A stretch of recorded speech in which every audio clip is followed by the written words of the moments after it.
Cada mes de febrero, hay un número que se actualiza casi en secreto.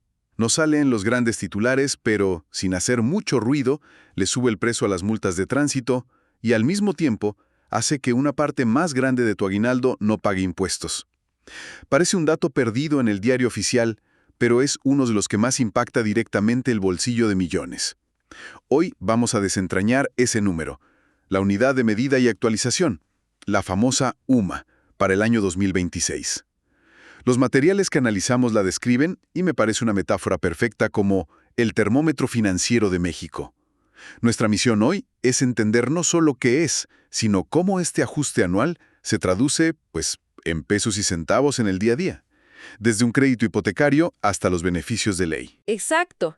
Y es fundamental entender que la UMA no es un número que se inventa, Nació de una necesidad económica muy clara. Encontrar una forma de subir el salario mínimo sin que eso provocara una reacción en cadena que disparara la inflación. Hoy vamos a ver cómo funciona ese mecanismo y por qué un ajuste que a primera vista parece pequeño tiene consecuencias tan profundas y variadas. De acuerdo, entonces vayamos directo a los datos duros. El INEGI ya publicó las cifras oficiales para 2026 que entran en vigor el 1 de febrero. ¿De qué números estamos hablando? Mira, el dato central es el incremento porcentual. Para 2026 es del 3.69%. Y este número no es arbitrario. Es el reflejo exacto de la inflación general anual que se registró el diciembre de 2025. Básicamente, la UMA se ajusta para no perder su valor frente al aumento de los precios en el país. Un 3.69%. Ok, ¿y cómo se ve eso ya convertido a pesos? Los valores oficiales para 2026 son: el valor diario de la UMA será de 117 pesos con 31 centavos.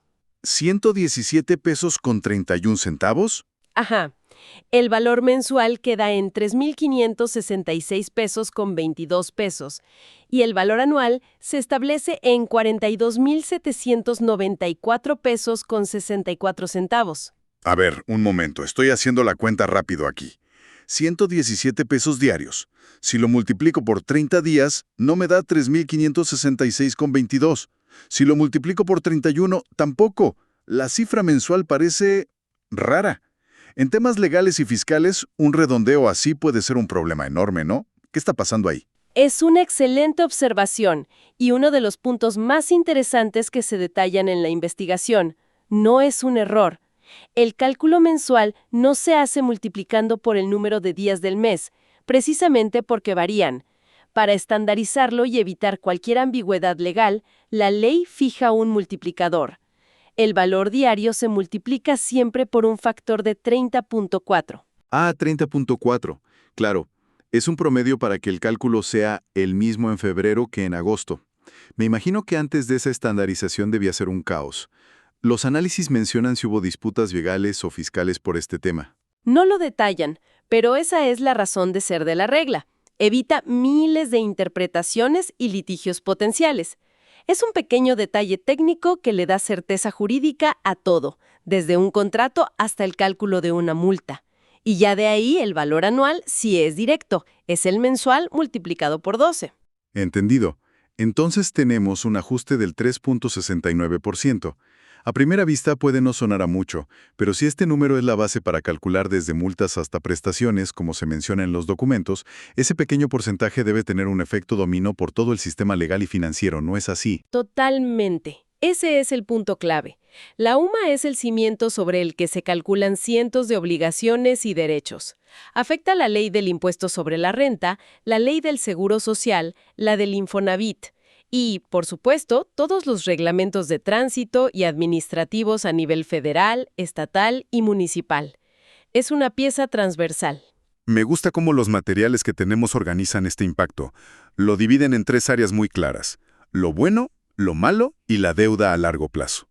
Si te parece, empecemos por las buenas noticias. Por el lado positivo de este aumento. Hablemos de prestaciones. ¡Claro! Este es el efecto que beneficia directamente al trabajador formal. El ejemplo más claro que analizan es el aguinaldo. La ley del impuesto sobre la renta, la LISER, establece que una parte del aguinaldo está exenta de pagar impuestos, y ese límite está fijado en 30 UMAS. Lo que significa que si la UMA sube, ese monto libre de impuestos también crece. Exactamente. En la práctica, es una porción un poco más grande del aguinaldo que llega íntegra al bolsillo del trabajador.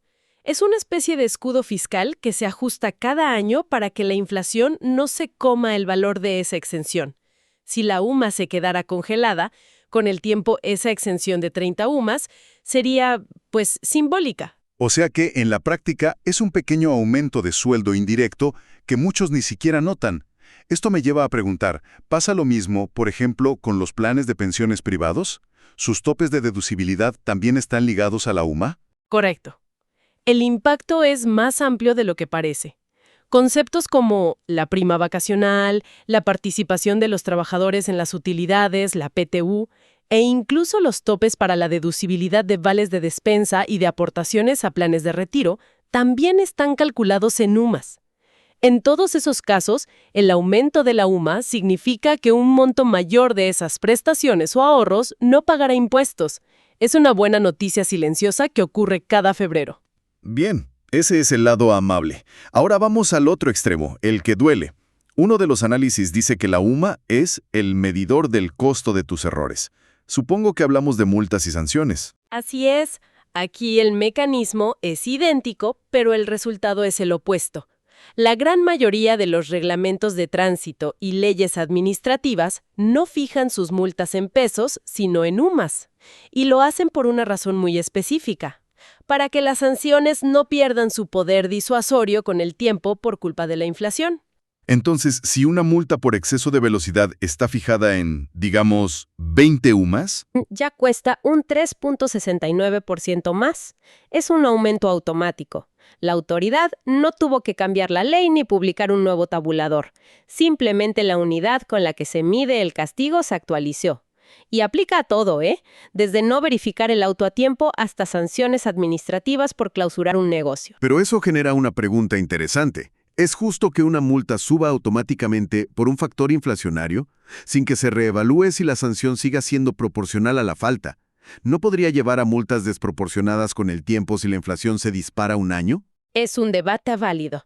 El argumento a favor es que mantiene el valor real del castigo. Si una multa de 1,000 pesos en el año 2000 era disuasoria, hoy, pues no lo es. Ligarla a la UMA busca que el impacto económico de la sanción sea constante. El riesgo, como mencionas, es que en un escenario de alta inflación, los montos pueden escalar rápidamente sin un debate legislativo sobre su proporcionalidad. Pero hoy por hoy, ese es el sistema que opera. claro, es un mecanismo para que la sanción no pierda su poder con el tiempo. Pero este mismo efecto de bola de nieve debe ser terrible cuando se aplica no a una multa de un día, sino a una deuda que cargas por décadas. Me imagino que aquí es donde entran los famosos créditos hipotecarios. Y has tocado el punto más delicado y donde más se recomienda poner atención. Los documentos insisten mucho en los créditos del Infonavit, específicamente los más antiguos. Hay que recordar que durante muchos años el instituto no otorgaba créditos en pesos, sino en un múltiplo llamado veces salario mínimo, o BSM. Recuerdo esa época. Mi padre tenía un crédito de esos, en BSM, y cada inicio de año era la misma historia de angustia, revisando el periódico para ver cuánto había subido el salario mínimo porque eso significaba que su deuda total también había crecido. Era una pesadilla. Tu ejemplo personal es exactamente el problema. Tras la reforma de la que hablaremos, esos créditos en BSM ahora se ajustan anualmente con el indicador que resulte menor entre dos cosas: el aumento porcentual del salario mínimo y el aumento porcentual de la UMA. El punto crucial y la razón de la insistencia en los análisis es que si una persona no ha convertido ese crédito a pesos, cada 1 de febrero, el saldo total de su deuda aumenta. No solo la mensualidad, el capital que debe se hace más grande. O sea, pagas y pagas. Y al inicio del siguiente año, resulta que debes más que antes. Precisamente, por eso todos los análisis recomiendan con urgencia que, si alguien tiene un crédito de este tipo, revise su estado de cuenta este mes. Y más importante, que explore la posibilidad de convertirlo. Existe un programa del Infonavit llamado Responsabilidad Compartida, diseñado justo para eso, cambiar el crédito a una tasa y mensualidad fijas en pesos. Eso te protege de estos incrementos anuales y te da certeza de cuándo vas a terminar de pagar. Quedó muy claro. Vimos el lado bueno, el malo y el de largo plazo. Pero todo esto nos lleva a la pregunta de fondo que plantean los materiales. ¿Por qué existe la UMA? Mencionan un concepto clave: desindexación. Suena a término de economista, pero parece ser el origen de todo esto. Lo es, y aunque suene complejo, la idea es bastante simple. Y fue una de las maniobras de política económica más importantes de la última década en México. Para entender la desindexación, hay que imaginar cómo eran las cosas antes de 2016. En ese entonces, el salario mínimo no era solo el salario mínimo, era la unidad de medida para todo. Todo es. Todo. Multas, créditos, cuotas del Seguro Social. Todo, absolutamente todo. Si el gobierno quería decretar un aumento al salario mínimo para mejorar el ingreso de los trabajadores, se metía en una trampa terrible. Porque al subir el salario, en ese mismo instante y de forma automática, subían las multas de tránsito, el saldo de los créditos Infonavit en BSM, las cuotas que patrones y trabajadores pagan al IMSS, los topes de las pensiones, los requisitos para acceder a programas sociales. Era un efecto dominó brutal. Entonces, ¿me estás diciendo que un aumento de sueldo para un trabajador en Tijuana podía hacer que una multa de tránsito en Cancún fuera más cara al día siguiente? Suena demencial. Era demencial y era la razón por la cual el salario mínimo en México estuvo prácticamente congelado por décadas. Cualquier aumento significativo generaba una espiral inflacionaria porque encarecía todos los demás costos y obligaciones en la economía. Al final, el poder de compra real de ese aumento salarial se evaporaba casi de inmediato. Y la UMA fue la solución para romper ese círculo vicioso. Exacto. Uno de los análisis la describe como una cirugía financiera mayor, y creo que es muy acertado. Lo que hizo la reforma constitucional de 2016 fue crear la UMA para cortar de tajo el lazo que unía el salario mínimo con todas estas otras obligaciones. A partir de entonces, el salario mínimo se convirtió en lo que siempre debió ser, la referencia para el pago mínimo por un día de trabajo. Y la UMA se volvió la nueva unidad para calcular todo lo demás: multas, créditos, trámites, impuestos, etc. Y por eso hoy vemos escenarios que antes eran impensables, como aumentos al salario mínimo muy por encima de la inflación. Precisamente. La desindexación permitió que la política de recuperación salarial fuera viable. Hoy podemos ver aumentos al salario mínimo del 20%, como ha ocurrido en años recientes, beneficiando directamente a los trabajadores de menores ingresos. Mientras que la UMA, por su parte, solo sube con la inflación real. Este año es de 3.69%. Liberó al salario de sus ataduras y le permitió cumplir su función social sin distorsionar el resto de la economía. Es increíble cómo un cambio técnico puede tener un impacto social y económico tan profundo. Para ir cerrando, si tuviéramos que resumir los puntos clave de este análisis, sería: la UMA subió un 3.69% para 2026. A partir del 1 de febrero, esto se traduce en un poco más de aguinaldo y otras prestaciones libres de impuestos, lo cual es bueno. Por otro lado, multas y sanciones son más caras.